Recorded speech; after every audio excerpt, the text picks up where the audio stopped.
Welcome to another episode of Fright Mic podcast, or if you're new here, welcome. I'm Sam. I'm Liz. And today we are continuing. We are rolling through, what do they call it? Pledge Week? Rush Week. Rush, yeah. Rush. Initiation, bitches. I never rushed. I have no idea. I know. We went to the local community college. Hell yeah. We've never gone away to anything. Never part of a sorority. No. We don't know the terms. We don't know. I just know dirty rushing is against the rules because I read a book called Dirty Rush. Not entirely too sure what that means. I think it's like it breaks the rules of it doesn't matter because we're not talking about that today. We are continuing our sorority slasher slut month. I don't know what you want to call it. And we are talking about a movie that is near and dear to our hearts. Not sure how everyone else feels, but we're talking about Sorority Row from 2009, which would be a remake of House and Sorority Row. Yeah, this came in like a string of remake times. Mm-hmm. You know, we got the prom night remake, which y'all know how we feel about that. If you don't, listen to our episode. Give it a great. listen. It's a classic. And Black Christmas, which I think Black Xmas. Oh yeah, Black Because there's Xmas. now 2 Black Christmas remakes. True. Or whatever the hell you want to call the 2019 one. Yeah, garbage is what I call it.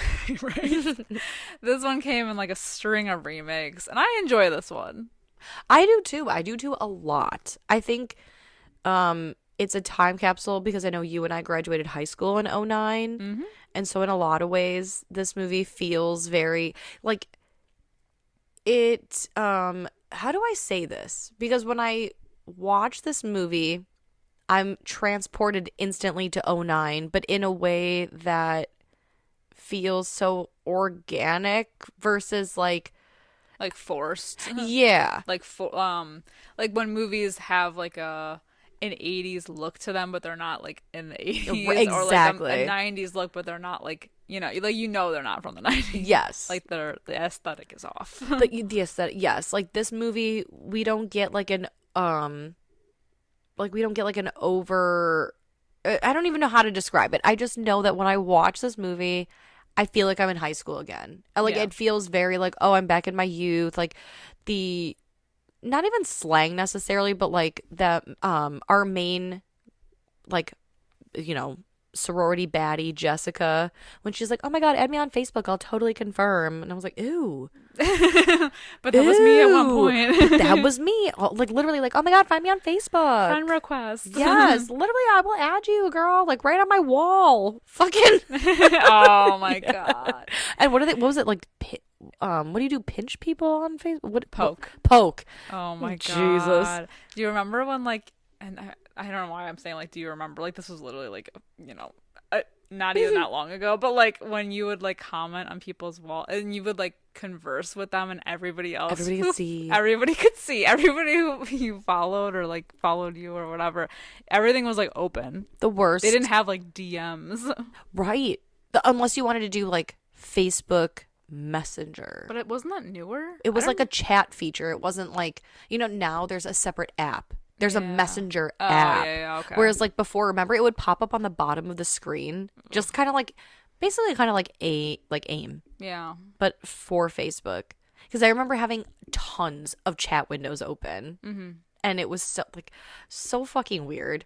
But yeah, like the worst is when Facebook gives you like, oh, the memories. And it's these like random inside jokes. Like the worst ones are like, Sam, do you remember on this day 15 years ago or whatever it is? Ew. Which first of all, cringe because ew, we're old. 15, yeah.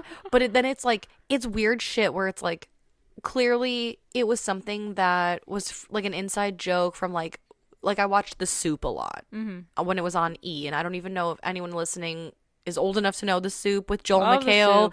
Yeah, but it was like some weird like sound bite or whatever, and you just comment that, and then like your friends would comment below and everyone can see it. No one knows what you're talking about. And yet it was the funniest thing. Yeah. So cringy. You're absolutely right. I delete for anytime everyone. I get it, like anytime I do go on Facebook, which like I'm not super active on it anyway. I get memories popped up. I think I've covered them all because I think I went through like a year of them. Thank God. I delete all of my old statuses because no, absolutely not. Cringe. I think I go on Facebook once every like 2 months just to Check in. well, and it's usually only when someone's like, "Hey, I know you're not on Facebook, but you got invited to something." A And I think that's party. usually you. Yeah. Hey, did you see the party? The invitation is on Facebook. Oh, no, I didn't. Well, yeah, because we were going to a lot of bachelorette parties and they were Mm-hmm. all like on Facebook and I'm like, well, now I have to be like on here to Right. or else I'm gonna miss it. Terrible. Yeah. But yeah, that's what I love this movie. I mean the scores for this movie show that it maybe isn't super popular.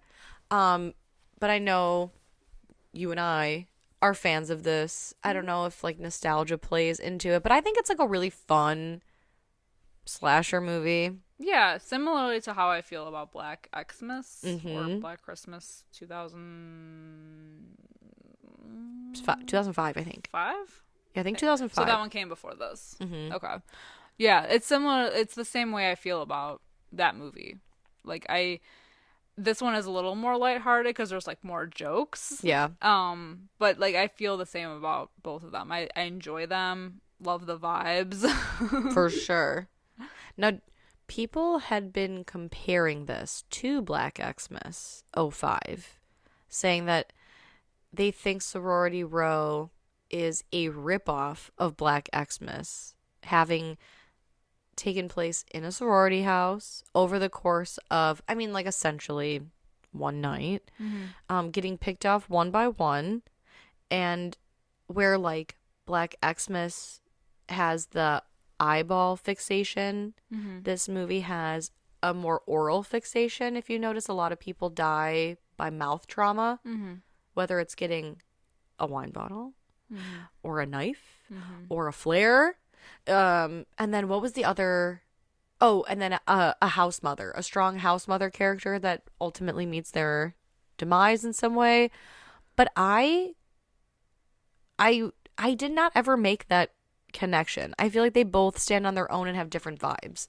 Yeah, I would say like yeah, they have similarities, but yeah, like you said, they have different vibes for sure. I think Black Xmas is more of a serious movie, like a serious slasher, and like it has goofiness because of like the time, but like And the jaundice like fucking Yeah. killer or whatever. but this one definitely goes more off the original. I mean, it definitely veers away from it, but like the idea is still the same. But I feel like it's unfair to be like rip this off when like how many camp slasher movies are there? Exactly. You know, are you gonna say that every like slasher that takes place at a campground is ripping off this? Like The Burning, Sleepaway Camp, Friday the 13th. Like, are you gonna say like, oh, it ripped this off? Like, it's just like the same. You know, it's the same idea, but like different ideas in there. I think it's funny. Same premise or same place. Yeah. I think it's funny to say that this movie, a remake, is a ripoff of another movie, A remake. which is a remake. Yeah. So I was a little confused. I could see maybe where they were drawing the similarities, but I don't think so. But I thought it was worth mentioning just to see how you felt. Well, I feel like people who would say that probably don't realize. I mean, they realize these are remakes, but they maybe haven't seen the original. So like Yeah. they're like, oh, well, we just saw this movie and it was like 4 years before this, so like it's more of the same. That's ripping this off, the idea off, but Right. it's not necessarily true. Not true. They have similar things in them, but I still think they're very different movies. Right.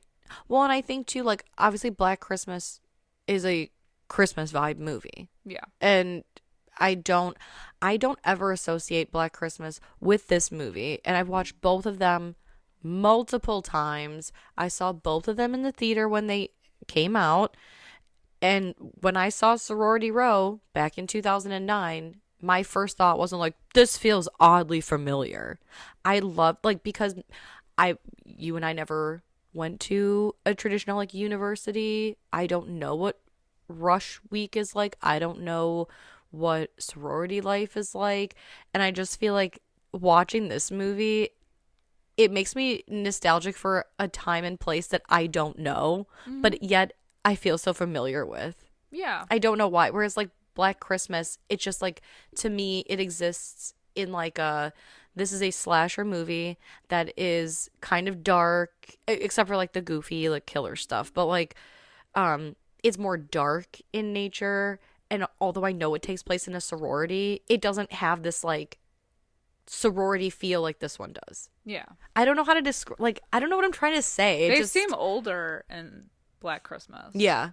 Yeah. It's way more serious, where this one is all about like boobs and partying and like Yeah, it's like hazing. Project X meets Black Christmas. Yes. And like catty girl stuff, you know, like, I don't know, Yeah. like degrading. But that kind of goes more with like the original movie, like the house on Sorority Row. Like, Yeah. The main like bitchy girl. There's always a main bitchy girl who's like, you know, putting all this shit in motion. Of course, of course. So I mean, there's that, but And I do love the HBIC in this, Jessica.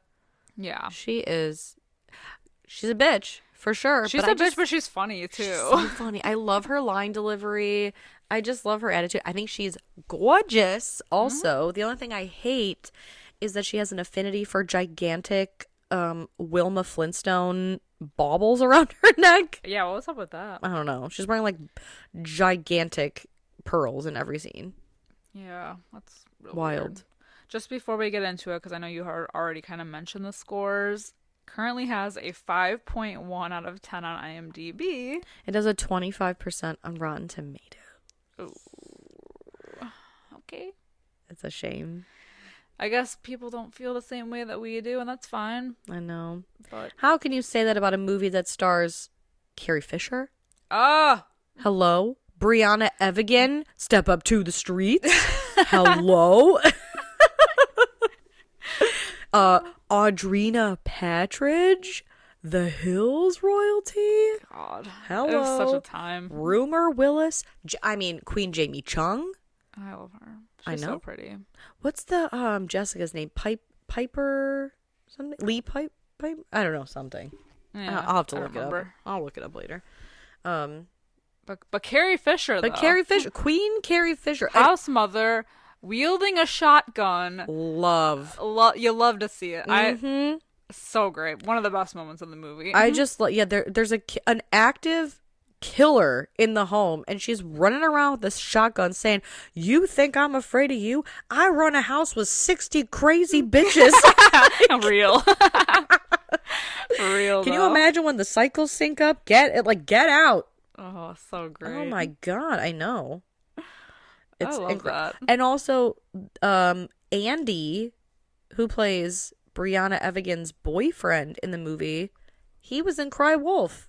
Love Cry Wolf. Love Cry If you Wolf. haven't seen Cry Wolf, we did an episode on that as well. Mm-hmm. Nothing but just praise all around. He plays Owen. So great. I love Cry Wolf. I wish Cry Wolf is so good. I know. I wish we could talk about that again. Yeah, nobody talks about that movie. I know. It's got fucking John Bon Jovi in it. Come on. It's got a lot of stuff in it, but like a lot of great stuff. And doesn't it have the guy, maybe I'm wrong, who plays his dad in that movie? Oh, it's Gary Cole, right? Yeah. Mr. Brady? Yeah.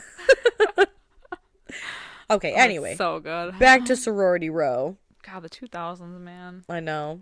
I 2009. mean, we're still in the 2000s, but like the early the 2000s. aughts. The early aughts. Yeah. Yeah, so this movie, we get a lot of music by Lucian Piani, who I only know because he has been on a few episodes of RuPaul's Drag Race over the years. Yes. But we open with I feel like this movie has like a lot of scenes of just like stereotypical sorority / fraternity behavior and debauchery. Yeah, like a whole trampoline in their foyer. Yeah. Yeah, it opens with a really cool song, and I think it's Tear Me Up by Steffi Ray, if I'm remembering correctly. I don't know. But yeah, it's just the biggest, craziest party, trampoline, boobs, feathers, a 2-story beer bong, and we just kind of like see all our main girls, despite this being a sorority, and I feel like I mentioned this in the last episode, there's like, let's say 5 to 6 main players, right?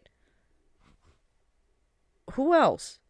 This is a whole sorority house, and yet we're focused on just like 5 main people. Well, I'm also wondering, like, I guess it depends on the size of the school and like the size of the sorority. I always assumed it was gonna be like Legally Blonde when like she literally lives in a house full of like 20 other women. Yeah. And this is a pretty small one. But if you go back to like original Black Christmas, or even like the remake, I guess too, there's really only like 6 of them in that house. So now, I don't know. I guess it depends. Like, somebody out there let us know. Is that is that like accurate? Because I always thought it was like a house of like 30 people. Yeah.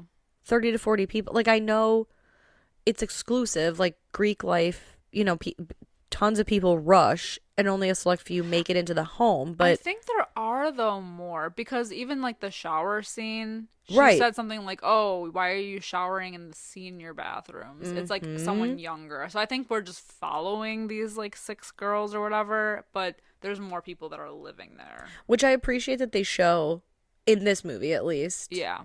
But I do think it's funny that, like, obviously you have to have your group of people that you follow, but it just seems like these sorority movies, it's like we only follow like 5 people in this whole house. But anyway, these 5 to 6 people are gathering. We have Jessica, the HBIC. We have Cassidy. We have Ellie. We have Claire. We have Chugs. Okay. And then they have all gathered because they're going to play a prank on Chugs' brother. And the prank involves their sorority sister Megan, played by Audrina Patridge.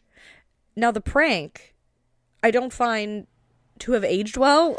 No. I don't know especially in this kind of scenario, no. It's funny to watch things like 15 years removed and think like the fact that this ever played and was like accepted, I suppose, seems filthy.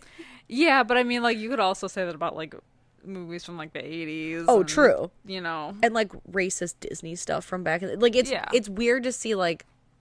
But even this, like, this isn't too far removed from now. Right. I mean, I feel like it isn't, because in my mind, everything was 10 years ago. Yeah. Oh, I feel like I just graduated high school. Yeah. You know, it's only when I talk to a high school. Well, I don't. First of all, I don't hang out with high schoolers. It's just like because of my job. Like, you know, when a high schooler comes in or whatever and I'm chatting with them, that's when I can really feel like the weight of my age. But in my mind, 09. But I don't accept it. No, never. But, yeah, so the prank is that they gave him, quote-unquote, roofies. Which he gladly accepted and used to get Megan to sleep with him. And let me just point that out. Because, you know, it's like poor Garrett this whole time because he's having, like, a fucking breakdown. I'm sorry, sir. You accepted the roofies to give to her. Yeah, you were totally about date rape. And they said that but we're going to teach him a lesson. Yeah.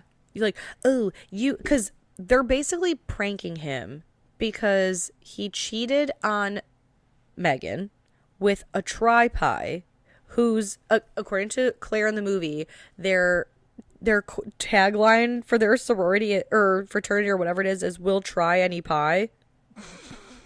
Okay. I mean, come on. Okay. I think tri-pies were also like the name of a really popular sorority in the movie Sorority Boys, which I love, but I feel like also didn't age quite well. But anyway, so they're going to get revenge on him for cheating on Megan, and the revenge is so bizarre. And so they're like watching this on like hidden camera footage. Webcam. Yeah. And then she starts foaming at the mouth very like Alka-Seltzer. And so he freaks out. They barge in and they're like, oh my God, what did you do? I can't believe you gave her all 3 roofies. 1 should have been enough.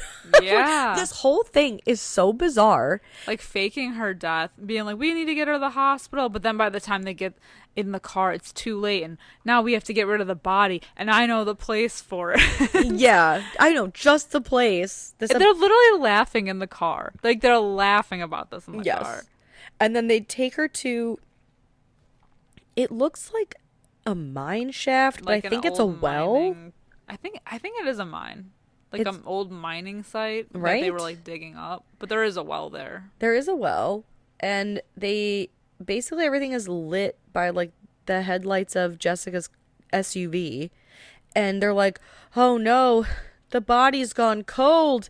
We definitely have to just like dump her because we can't go down for this. And well, we got to make sure that we dismember her because the air in her lungs could cause her to rise.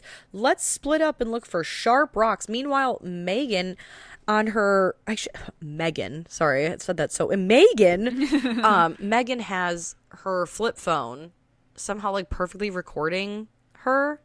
I don't know, it's weird. And while they've split up, the brother who thinks he has killed this girl takes a tire iron and actually kills her by puncturing, I think he like sticks it right through her lungs because he's like, oh, we gotta get rid of the air, literally. And they get the murder on, they just waited like cell a footage. Touch too late to be like, it was a joke. Right, because like I think it's Cassidy and Ellie are like, how far are we taking this? Yeah. And Jessica's like, shut up. But like, fair question. Yeah. How long are we taking this? Because when you go around looking for sharp objects, yeah, what, like, how do they think this was gonna end? You know? Yeah. And so now they're really panicking. Ellie and Cassidy are the only 2 girls, which I feel like is important later. I don't know why. To like try to help Megan. I keep saying it like that. God damn it. But like Megan. But Jessica, she's like the biggest bitch. She's like the the master manipulator in this because she's basically like, and she has like no emotion in this scene. She is just like, well, we have to get rid of the body. We're all gonna be screwed if we don't. Like, do you want this on your record? Absolutely not. We do need to dismember her, or we need to dump the body like in the river or the well, whatever. Like, no emotion, like no remorse, no nothing. She's just so like. Yeah. All about her and her image and how she looks this entire movie. It's just like, oh my God. I love her, but it's like I love to hate her. Of course. She's like the fucking worst. I feel like she has emotion for a split second and then she goes right into business like politician mode where she's like, okay, we're all gonna go to jail. Let's not do that. Right. This will like be a scarlet letter on us forever, and it was an accident and we didn't even do it. Garrett's the one who did it, but like no court's gonna believe that, so we're just gonna have to dump her. Yeah, so they take a vote on it, and Cassie is the one who's like, absolutely not, like we're calling an ambulance. So they decide that because she's outvoted, they're gonna pin it on her if she were to go to the cops, which is so shit. Especially considering later on in the movie we find out that she is the only one who didn't tell someone else. Right. I also want to talk about that for a second because, you know what? I'll save it till the end. Because I got thoughts. About them spilling the beans? I got thoughts about Ellie, the character specifically. Oh, and about how she's useless? Well, first of all, she's useless. I don't know how she got into the sorority. She has such... Okay, so Ellie is played by Rumer Willis, and she is the glasses-wearing, shy girl who's, like, kind of hot, but, like, because of her shyness, and she's friends with these bitches, and she's in the sorority of bitches. How did she get in? Why did she choose to rush? I have questions. I have so many questions about her character in general. She doesn't have the drive, man. And let's say, so she blabbed to someone. Who did she blab to? But her best friend's boyfriend? Why are you confiding in another woman's man? About this? Such a serious thing. Yeah, I was like, are you trying to fuck that guy? Probably. And you call yourself a friend?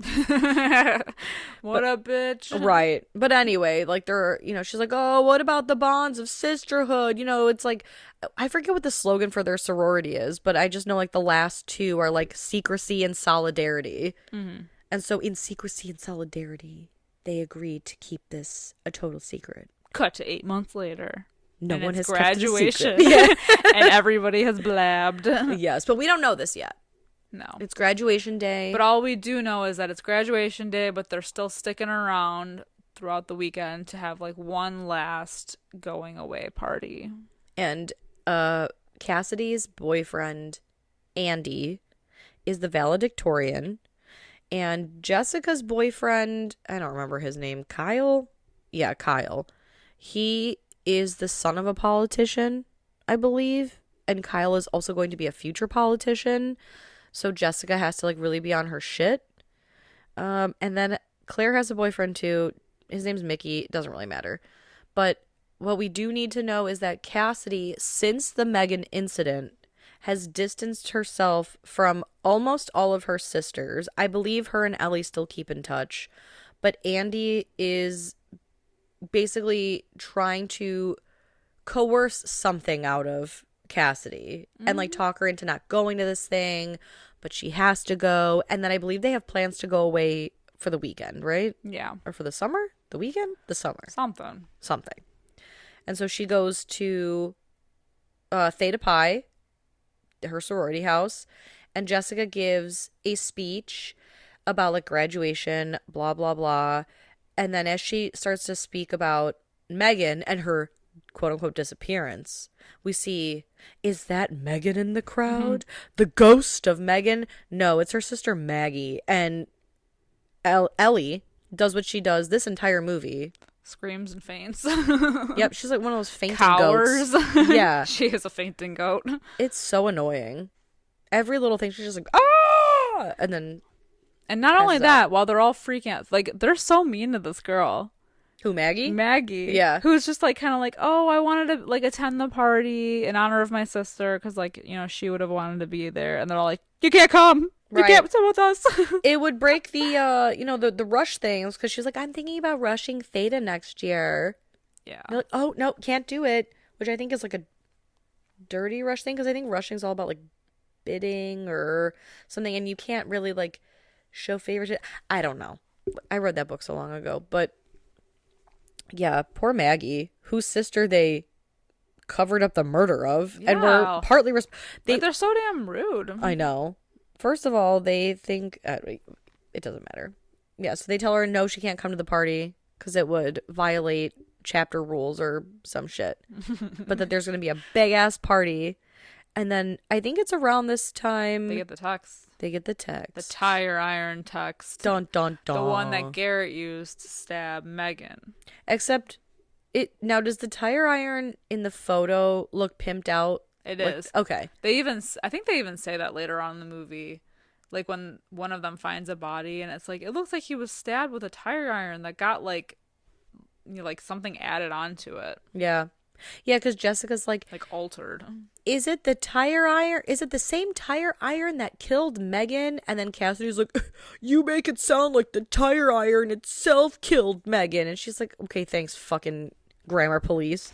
But I do think it's funny that Jessica's like, yeah, it looks like it, except it's like all pimped out, which I know I said 2 seconds ago because of like her saying it.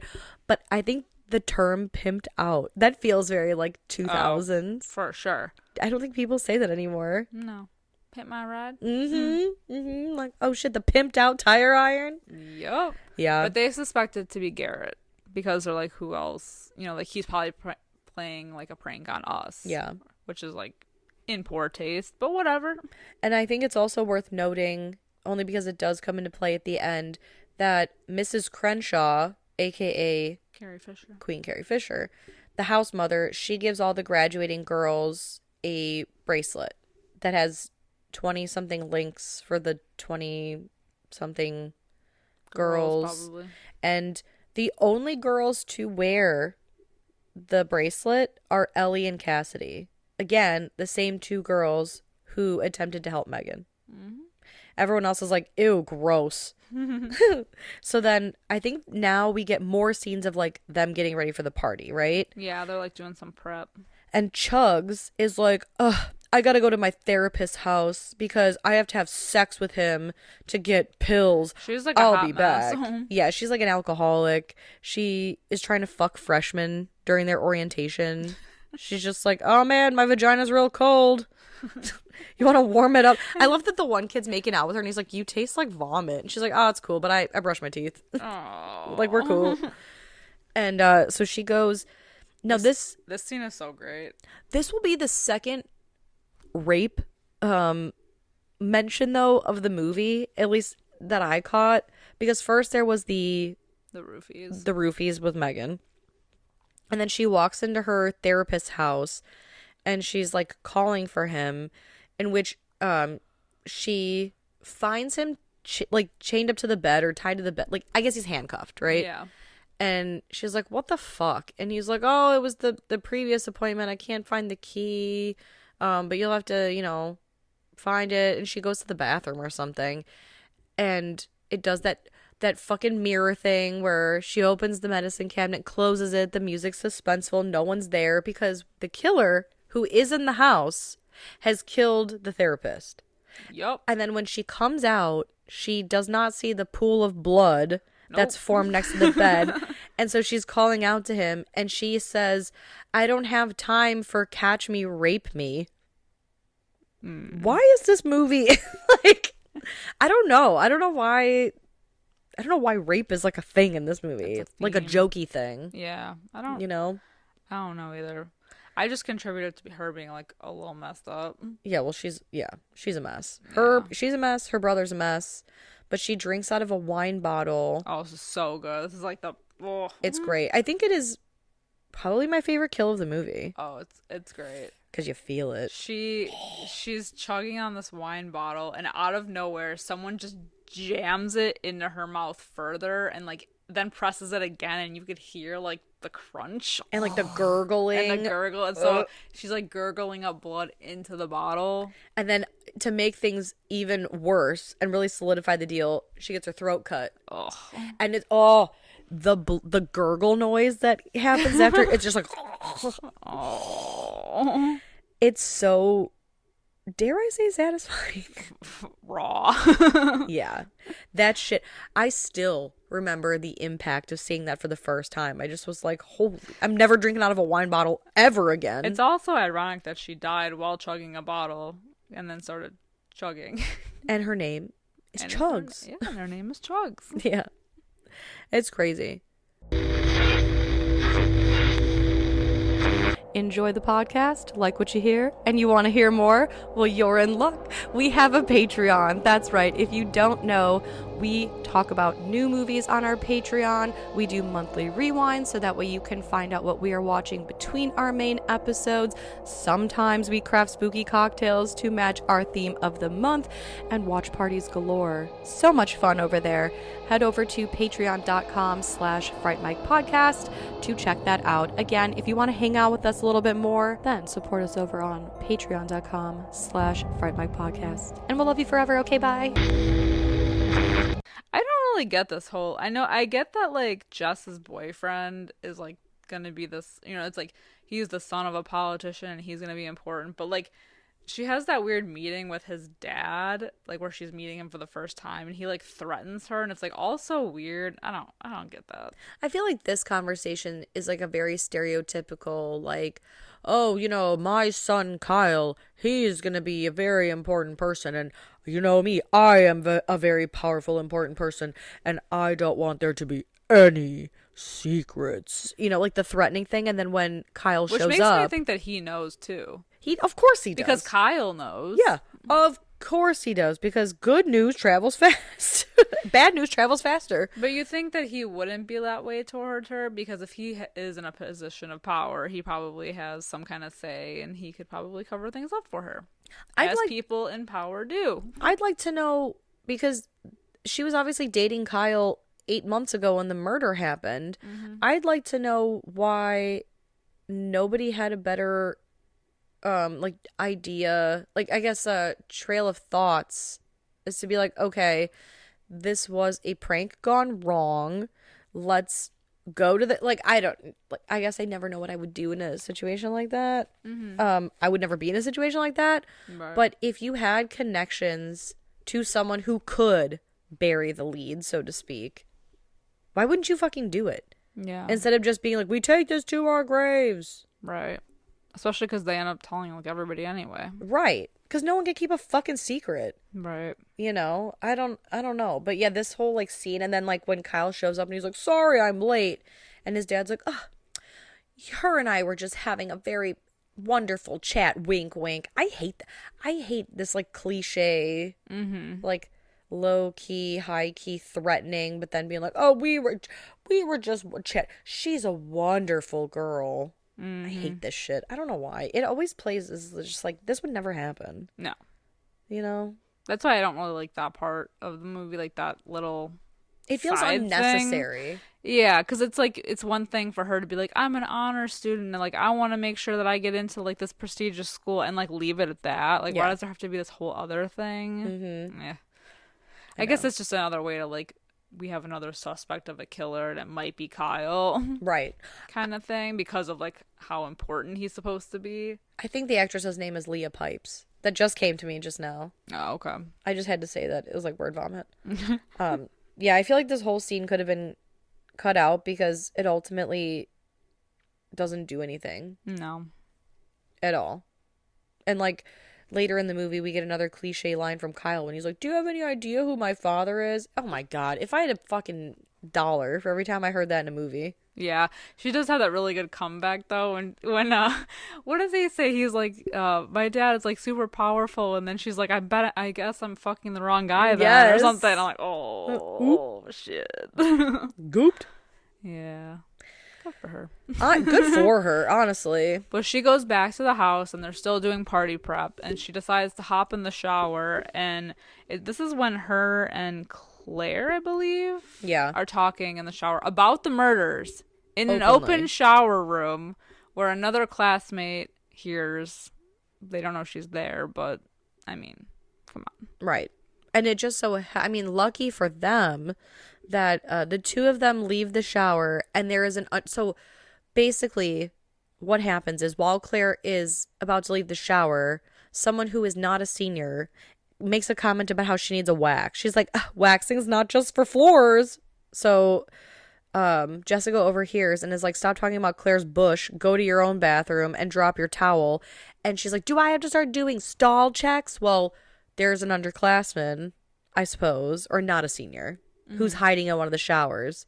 And because she overhears the conversation about them being like, I can't believe we murdered Megan, like out in the open, then the killer, of course, is stalking this girl and jabs her. How's he getting around in that place, you know? Man, he is lurking. It's a whole house full of people who are doing party prep, so there's even more people there, and he is just there. I know. Right. Although, knowing what we know about the killer, I know that's probably how. However, it doesn't though. It doesn't. But like, let's talk about that for a second. But let's discuss Cassidy's boyfriend on a completely unrelated note. Because Cassidy's, so like, you know how now on iPhones we have like share my location and check my location. In 2009, there was no such technology, but she's got this like pin me thing. Yeah, like she tracks him, man. She tracks his ass. She opens that app a few times, and I'm like, okay. Yeah. And he seems like a guy who would be like, you know, honest. Right. Like, I wouldn't need to. It's just so bizarre, too, because she, like, the very first time she does it, she opens her phone, and it's like, pin me. And it says, like, I don't know, 50 feet away or something, and she calls him. She's like, where are you? And you better not lie. I just pinned you. Then why are you fucking calling me? So weird. This is weird. This shit's toxic. And if this is a test, then why did you tell me that you've pinned my location? Yeah. Before I could give you my answer. Why do you even have his location? Like, yes. Weird. And then like in one scene later, she pins him at a party and it says like less than 5 feet away. It's bizarre.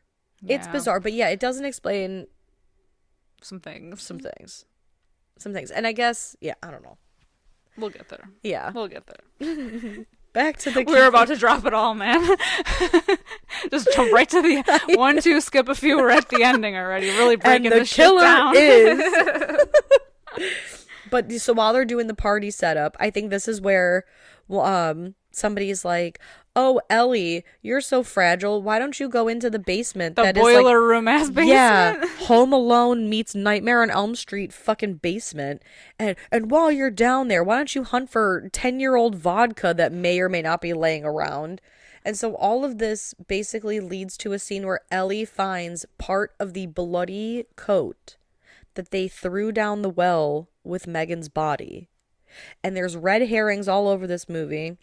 Mm-hmm. Because one of them is in this scene. Ellie freaks out, turns around, and who's in the basement but Mickey? I was gonna say, I think it's Mickey.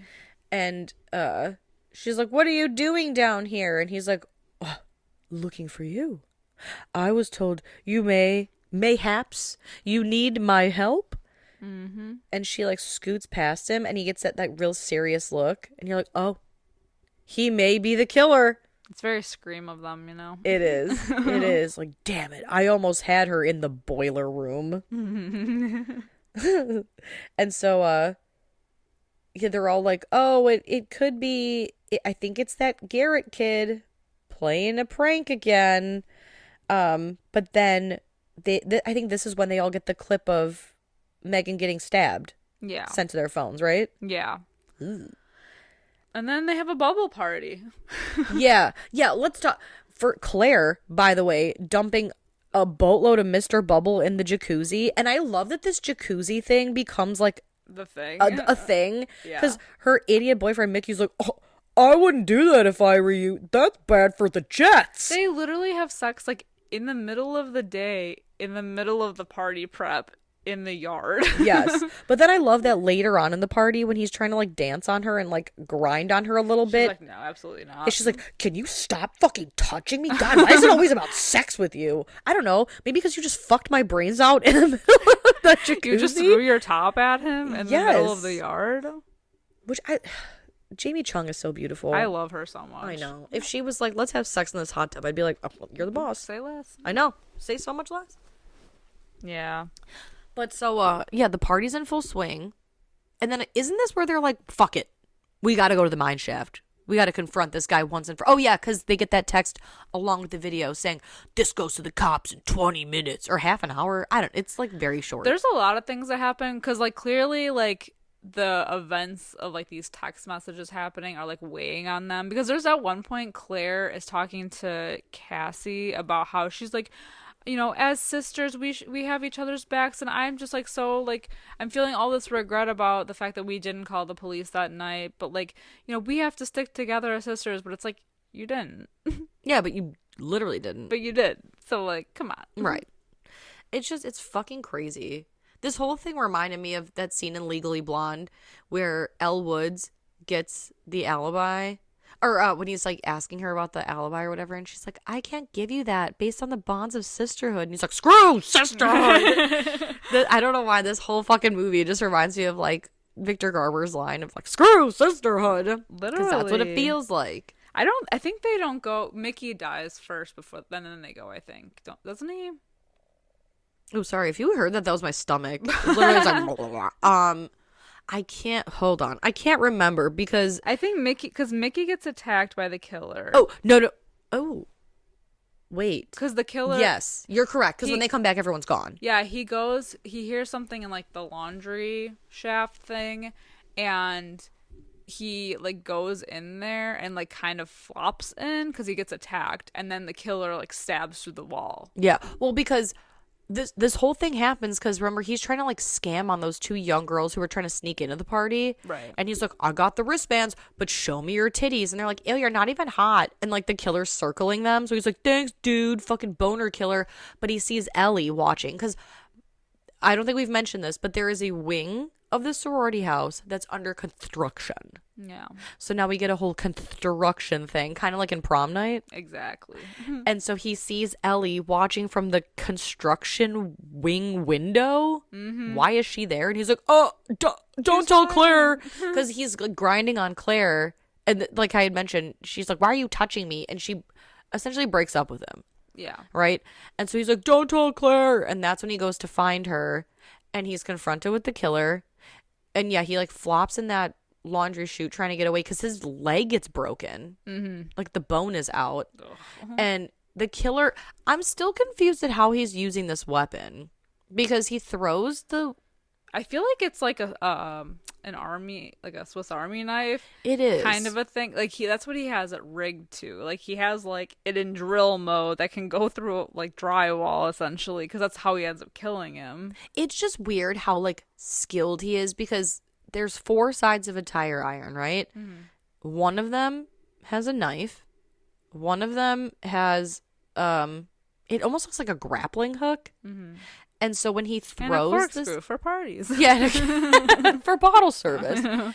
And when Mickey's going to escape down the laundry chute, the killer throws this tire iron, and as if he had the control, the grappling hook goes through the wall, which stops him because it's like right by his face. And then he basically just lifts the one side of the tire iron so that way the knife cuts his throat, I think. Yeah. Or goes into his head. But that had to be, that really had to be like accurate. Like accurate. I think that's what makes it so good. It's wild. It's perfect. It's a perfect throw. It is a perfect throw. It's a perfect lucky throw. But the whole point is that Ellie sees this. But because she's like fucking Courage the Cowardly Dog, doesn't say anything. Yeah, she goes to the girls and she's like, and I love Jessica's like, everybody spit shut it out. Yeah, spit it out. And she just keeps going, and she's like, all right, well, if you can't say it, then you'll have to show us. And so they lead her, and it's just amazing how she's so useless. She's so useless that they're like, if you can't say it, then show us. And yet Jessica is dragging her. So it's almost like, how do you know where to go if Ellie's not even leading you to the spot? Because Jessica's literally dragging her by the wrist. And then they find him, and they're pretty chill about it. And they're like, oh, it's a was shame. that Mickey? Ooh. Oh boy. And that's when they get the text about meeting at the mine. I do love though, because when they find Mickey's body, all they see are his like legs sticking up, and she's like, oh no. Jessica's like, it's Mickey. I know those ugly fucking shoes anywhere. Savage as fuck, even in death. I love it. So they're like, fuck this, let's go to the mine shaft, we're finishing this, we're finding the answers. And so Cassidy, whose boyfriend Andy is at the party, she's like, I have to go. And I know that you called the Uber or whatever fucking ride. I know that we're supposed to be going on this like trip, but you're gonna have to go without me. And he's like, is there something going on? Perhaps something more serious related to possibly a string of murders and or a murder? And she's like, nope, we're good. I'll meet you wherever we're going. Yeah. He wants her to tell so bad, and she's like, everything's fine. There's something I gotta do. BRB. Like run over Maggie in the middle of the street. No kidding. I love this interaction though, because she's like kissing Andy, and Jessica, who's like rearing to go, she's just like, bah, bah, bah. The horn is going. And so they almost run Maggie over in the street. And I love that Jessica gets out and she's like, what are you doing here? And Maggie's like, oh, you did say not to come, right? Turns out I don't give a shit. And Savage. Good. Maggie insults Jessica's hair. And then something else, I forget, but Jessica's like, oh, it is so fucking on. I just love that Jessica, after all, like, in the middle of all this, she's just like, nobody talks shit about my hair. She still wants to get, like, bully this girl. Yes. It reminded me of Spaceballs when she's like, my hair! You shot my hair! You stupid bitch. So they drive to the mine shaft. And who do they find? Garrett with a bloody jacket. Chugs' brother. Son of a bitch. And you're like, well, that checks out. And before he can even like really say anything, just like runs his ass over with the car. Right. Double taps. Like, he's got 2 bloody wrists. And he looks like he's pulled out a knife, right? Because he's like, oh, Megan. And they're like, where'd you get that jacket, dude? And he's like, ah. And yeah, she just like, she kills him. And I do love that she's like, I mean, hey, we don't know that he's dead. And then they go to reach for him, and it's the classic jump scare of, like, he reaches for, like, the arm or whatever. Yeah. But then dies, and Jessica's like, well, oh, well. And you see his wrists are scarred. Because then Cassidy's like, he cut his own wrists. Because at first, I mean, it does look a little, like, wose blood is that on you? Yeah. And where did you get that coat? Exactly. Where'd you get that chunk of that bloody coat, sir? And Ellie's like, do you see? I told you it's Megan. Because I don't know, Ellie, the dumb bitch, Courage the Cowardly Dog, she's so convinced that it's Megan. Yeah. Despite her like being the ghost of so Megan. dead. Yeah. And they're like, well, we're going to like settle this tonight. We're going to go down and find the body and make sure that it's not Megan. So they lower Cassie into the well, basically dropping her. Yeah, and because she gets the chain down breaks. there. Yeah, she gets down there. The body's not there. And then there's like written in blood, the Theta Pi must die. And then it's interesting. So it might be a ghost. It could be a ghost. Because she's like, I found the blanket that Megan was wrapped in, but I don't see a sign of the body. Now, my question is, because it says Theta Pi must die, and then it smash cuts to them, like, back at the house, except everyone's gone. How did they get her out? How'd she get out? How did Cassidy get out? Probably another rope. I don't know. Because these girls don't have shit on them, despite them going there to confront a possible killer. Because they're like, do you have any flashlights? Do you have any weapons? Parkour her way out. Parkour. Oh, yeah, honestly. They went to the mine shaft with no weapon, no plan, no flashlights. Aren't those the best plans, though? I mean, they do have a flare gun, though, which will come into play later. Yes. And so they get back to the house. Everyone is gone. That raging party that they left. The bubbles are town. bubbling. Yeah. I love that because there's like a couple like drunk stragglers. And they're like, where did everybody fucking go? And there's supposedly a party at a nearby frat house. Well, and then they get that text about Chug being dead, which they're still pretty chill about. Yeah, they get a text from Chug's phone. Hey, guys. What does it say? Like, I'm not coming to the party. Because I'm dead. Because I'm dead. Sad face. Sad face emoji. Incredible. Smiley face. And when they get back, they also note, like, oh, what's that noise? And they're like, oh, this one girl was like, oh, it's the jacuzzi. It overheated. And for whatever reason, Claire's like, son of a bitch. I have to turn this off. I have to fix this. It takes her like 10 years. Yeah. It's just an odd thing to, like, fixate on. Yeah. I'm being possibly stalked. We're being stalked by a killer, but I'm going to take the time to be outside alone trying to fix this non-issue. And she's following some weird cord, but the bubbles are so, like, they're just fucking everywhere. It looks like a foam party. I love it, though. And I do think it's interesting because the girls who get the text from Chugs, it's a group text, and it's to Cassidy, Jessica, and Ellie. And I forget which one of those girls says, wait, why isn't Claire included in on this? And that's when Claire starts banging on the door because now she is being chased by the killer. And she gets dragged. Mm-hmm. She gets dragged into the bubbles.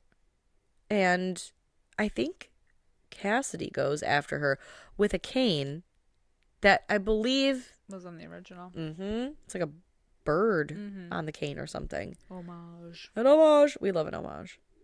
And Cassidy goes chasing her into the bubbles. And we hear the flare gun go off. Mm-hmm. And it's awesome. In her mouth. Yeah. Rough. Her throat looks so cool because it's like... It's lit up. Mm-hmm. Very cool. Mm-hmm. And then... they go back inside, and that's when Jess finds Maggie in her bed, who seemingly slept with her boyfriend. Whoopsie doozy. Yeah, it happens.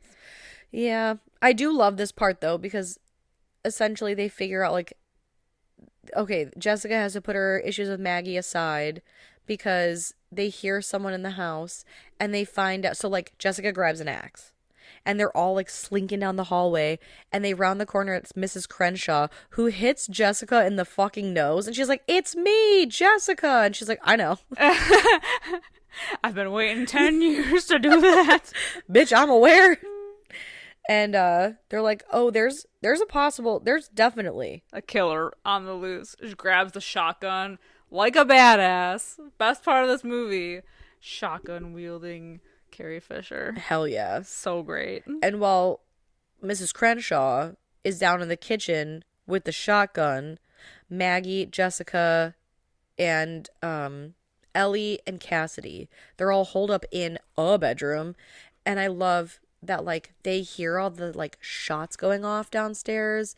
And basically before she even goes into the kitchen is when Jessica divulges that, like, okay, we may or may not have killed Megan.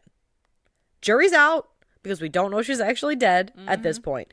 And so that's how Maggie finds out that her sister may or may not be dead. Right. And they may or may not have something to do with it.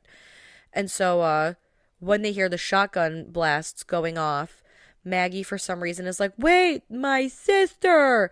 And I just love that Jessica's like, wait, no, don't go out there. And when Maggie, like, leaves, Cassidy looks at her and she's like, what? I told her not to. I just fucking love the sarcasm. She's such a sassy bitch.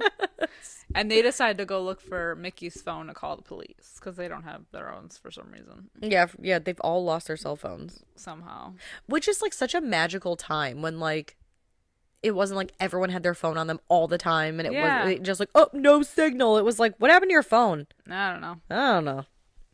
And it took 10 years to text. I miss, though, when cell phone batteries, like, I charged my cell phone, I think, like, once a week back in the day. My old brick, like, flip phone. So sturdy. I know. No cracked screens. Now everything needs to be charged at least twice a day. Well, once a day for sure, but it's, like, fucking crazy. Yeah. Anyway, they are attacked by...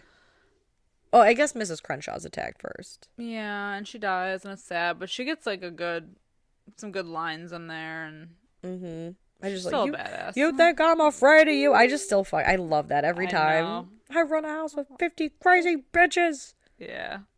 Rip, Mrs. Crenshaw. You did the damn thing. Man. You went out. Yep. And I love that she also had to get in there. Stop fucking up my house. Yeah. Stop fucking up my house and leave these girls alone. Like, all... Yeah. It's so great. Love her so much. And then I believe they do extract Mickey's phone. However, they get an unexpected visitor. Could it be our killer? It's Kyle. Who's in a robe. Very suspicious. And Jessica's like, oh, hello. Were you fucking that girl?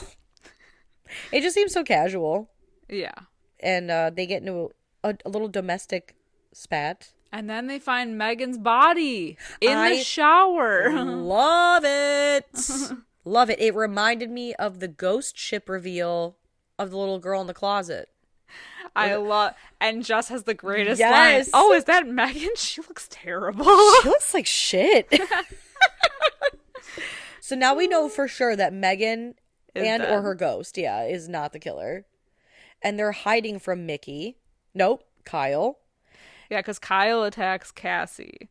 And then he breaks the phone, too. And then out of fucking nowhere, Andy, Cassie's boyfriend, comes in and kills Kyle. After Kyle pulls a fucking Jack Torrance from The Shining and axes through the door, and he's like, he's got fucking Cassidy up against the wall or whatever, and he's like, where's your boyfriend? Not gonna save you now. Lies, because here he comes. That dude is psycho. Which one? Kyle. I mean, they all are, but, like, Kyle, too. Well, I feel like when you're the son of a politician who's also trying to become a politician, it's all these egos, man. It's these fucking egos that make you evil. True. Because he really thinks he's, like, above it all. Well, he was all like, oh, Jess, is everything covered? Right. I thought you had it handled. But then why is he, whatever. Yeah, why is he losing his mind? Yeah, like, why is he losing his mind if he's supposed to be all, like, prim and proper? Right. It's just weird. These fucking gross men in this movie. Andy kills his ass. And she's like, Cassidy's basically like, oh, my hero. But Jessica in the background is looking at her like with the watery dog eyes, like she's terrified, because we see in Andy's pockets that he's got some weaponry on him. Uh-oh. What could it be? And Jessica's like doing her blabber thing of like, hey man, it's cool. It's cool. Let's talk about this. You know, we can come up with a plan and whatever. And he stabs her up through like the bottom of her jaw. I love that even though she's about to die, she's still trying to do damage control. A politician's wife to the end. Her eye, yeah, like the wheels in her head never stop turning. She'd be a great like public relations manager. Yeah, great. Have her on every PR team, man. Right. And he's like, my God, that girl needs to learn when to shut her mouth. And so we get the big killer reveal that Andy is the killer.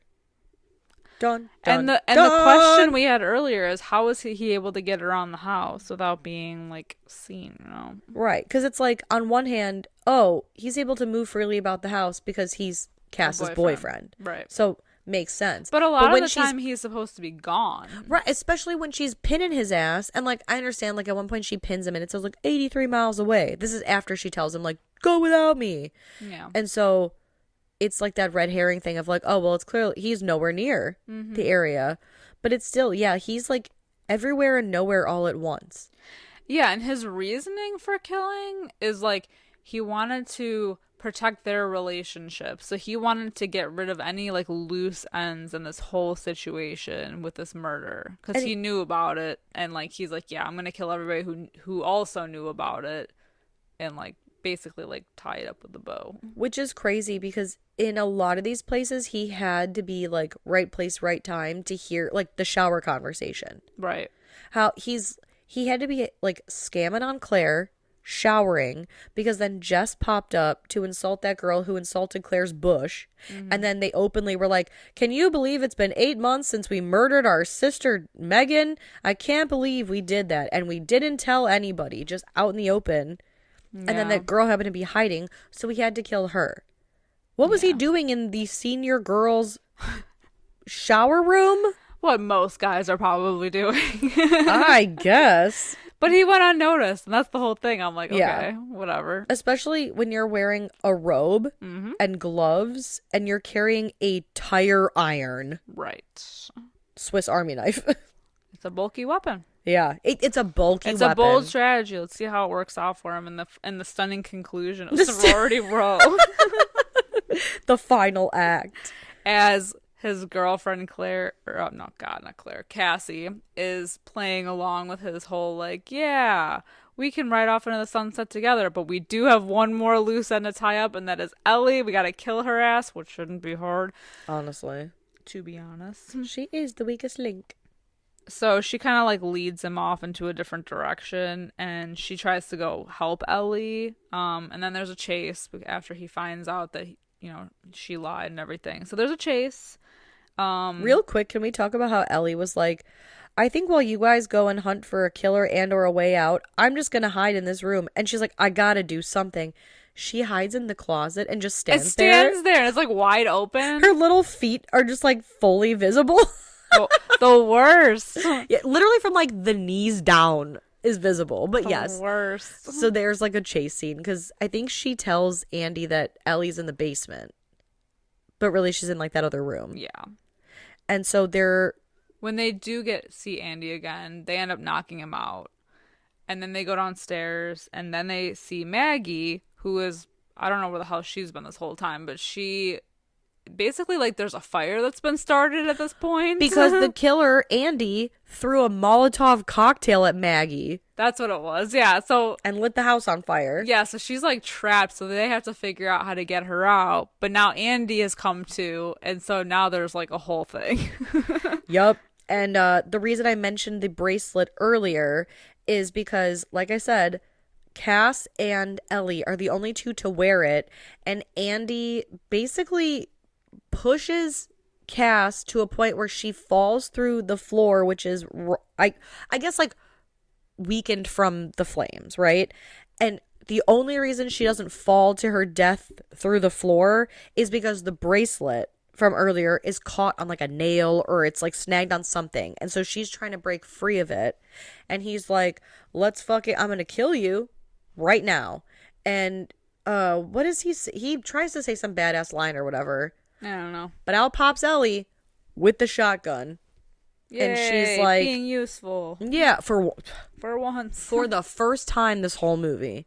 And she blasts him where he like falls back onto his back and then the floor collapses underneath him. It looks like hellfire. It does. So like Andy's dead, which is a shame because he was hot. That is a shame. He was pretty hot. And he delivered that line that I know I would fall for despite him being a killer, where he's like, I would have done anything for you. I would have killed anyone for you. You know, like that whole thing. I mean, he fell for it. Hey. I'd fall every time. It is what it is. I know. It's so toxic and like it's not, you know what, whatever. I mean, I like it.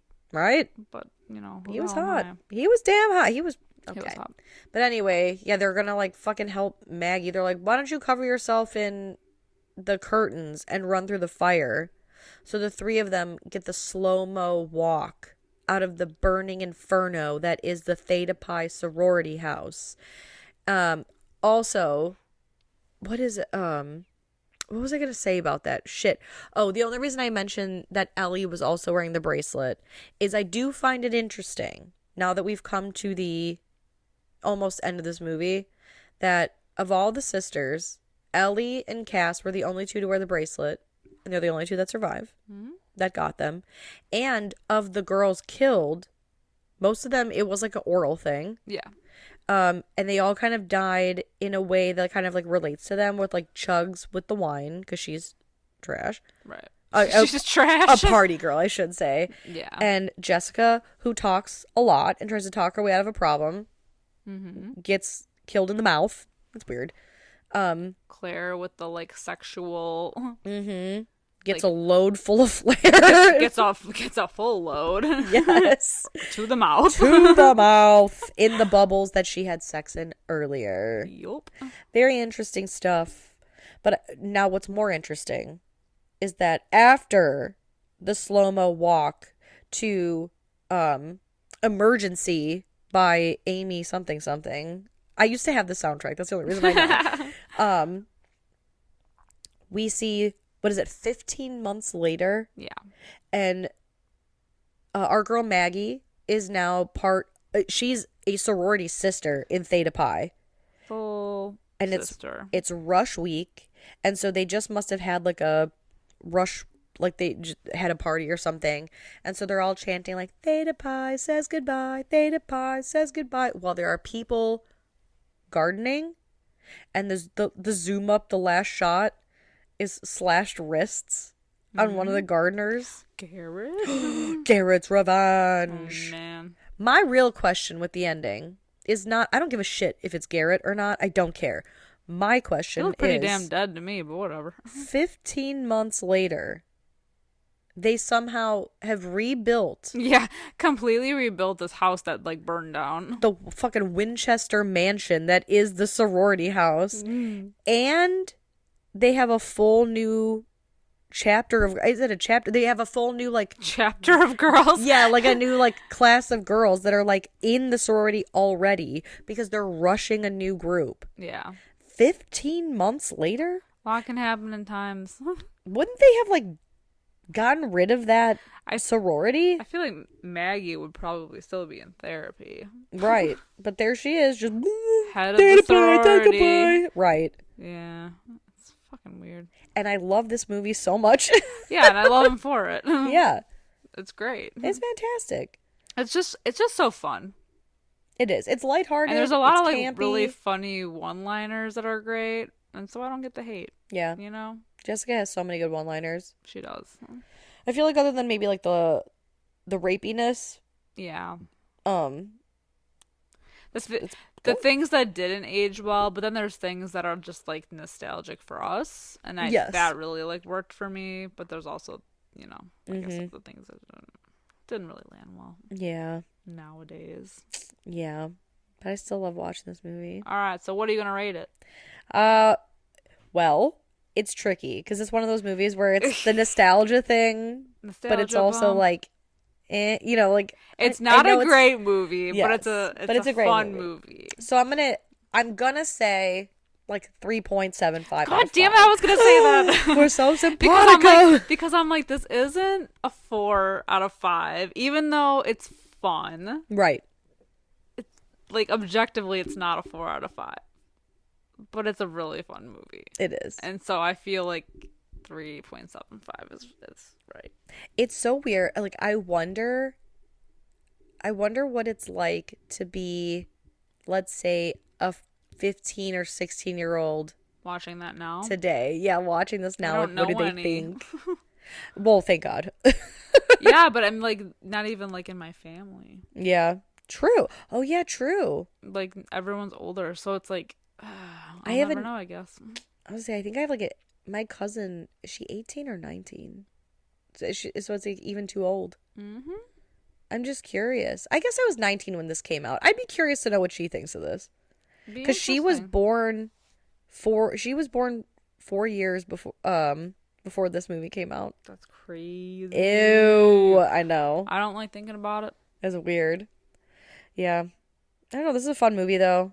At least for us. Hell yeah, let us know if you guys are into this movie. Yeah. Is it a good remake from the 2000s, or do you guys hate it? Based on these scores, I feel like It's not well loved, except by Fright Mic.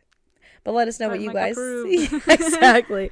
Let us know what you guys think of Sorority Row from 2009. Is it a flop? Did it age well? Are we into this? You can chat us up on our Discord. You can also follow us on all of our social medias. We are on, I feel like 95% of these platforms at Fright Mic Podcast. Just search for us that way. You'll be sure to find us. And if you have the time, please, if you'd be so kind, give us a 5-star review, write a nice little comment just to help boost our little show, get us out there to more Fright fans like yourself. And until next time, I'm Sam. I'm Liz. Rest in peace.